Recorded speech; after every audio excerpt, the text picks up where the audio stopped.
in facing a different normal, we cannot help but notice the overpowering fear that envelops us. Natatakot tayong lumabas. We fear going to work. We feel being exposed. We fear essentially a virus that we do not see, we do not yet fully understand, and as of the moment, we have not yet a vaccine or a cure. We fear this virus because it exposes human frailty. Mahina tayo. And the virus, when it hits us, can either make us sick or it can even lead to death. Hence, we fear the possibility or eventuality of. Hello. Pwede tayong mamatay dahil sa virus na ito. And because of this fear, because of the possibility, because of the eventuality of death, whether it be because of the virus or any other danger that can befall us, this reality, this feeling can make us feel sad, fearful, even depressed. Sa realidad, posibilidad, katotohanan ng kamatayang hindi natin matatakasan,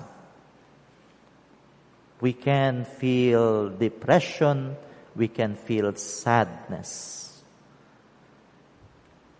There is a way, however, of going around or accepting this reality.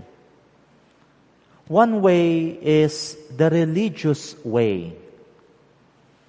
We acknowledge that there is death.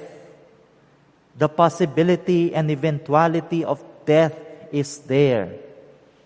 But we also believe, but by the grace of God, that will not be the end. If there is life, we will eventually transition after death into eternal life. So the reality of death is there, but the opening to what is beyond death can also give us hope, can also sustain us. May buhay na walang hanggan. Kaya lang yung buhay na walang hanggan, pagkatapos pa rin ng kamatayan na patuloy pa rin nating katatakutan. We regain hope because of everlasting life, but hope does not totally eradicate our fear, avoidance, kung maaari, of death. So is hope in life everlasting enough? Can we just live in fear and hope at the same time? Ang bigat na pagbabalanse yan. Death, hope.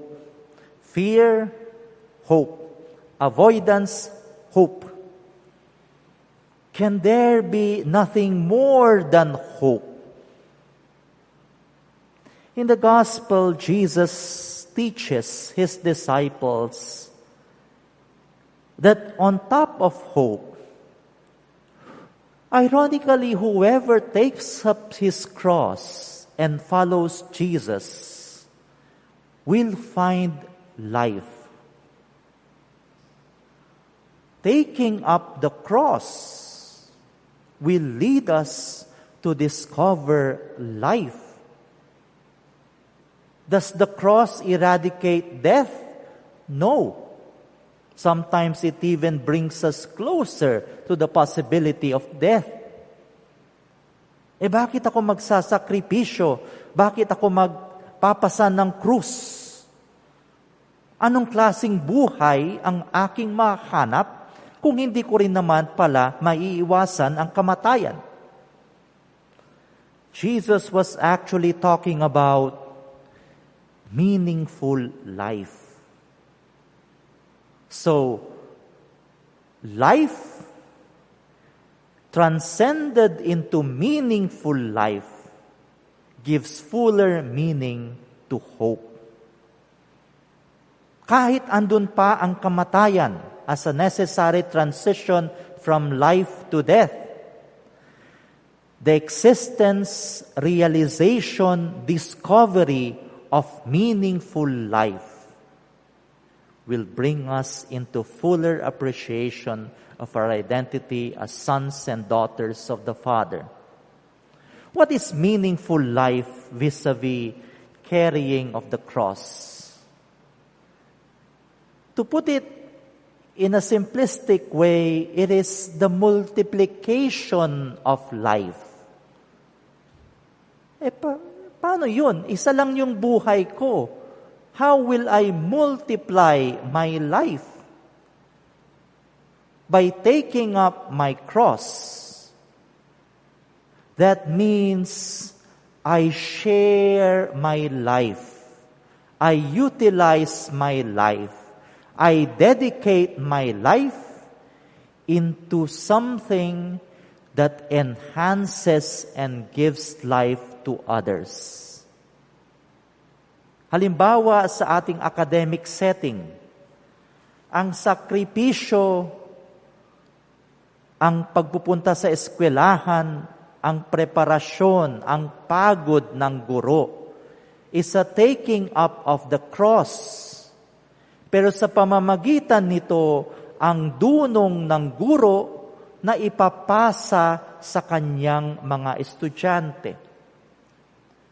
At kapag naipasa ang dunong sa mas maraming tao, then they are enriched. Then they are empowered. Then their full potential is brought to the fore. At kapag gamit nila ang kanilang pinag-aralan, they can go out to the world and do the same action of empowering others, of enlightening others, of giving the chance to take out or bring out the full potential of others. That is meaningful life.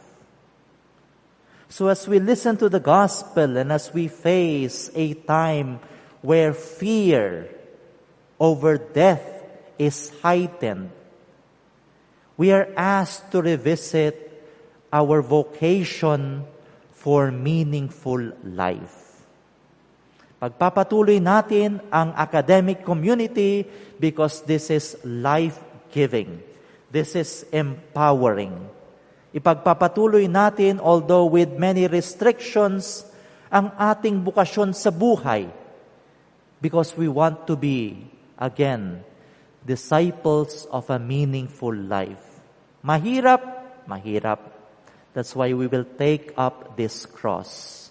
We will follow Jesus and not just proclaim a hope-filled life everlasting after death. We further proclaim there is meaning in life and no virus, no difficulty, no restrictions can keep me from being life-giving to others. I will use my knowledge. I will go online.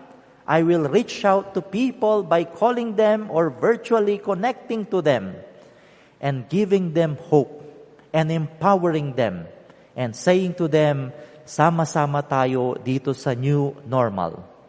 We will protect each other from the virus, but we will likewise continue empowering and giving life and sharing life to one another, no matter what cross it may entail.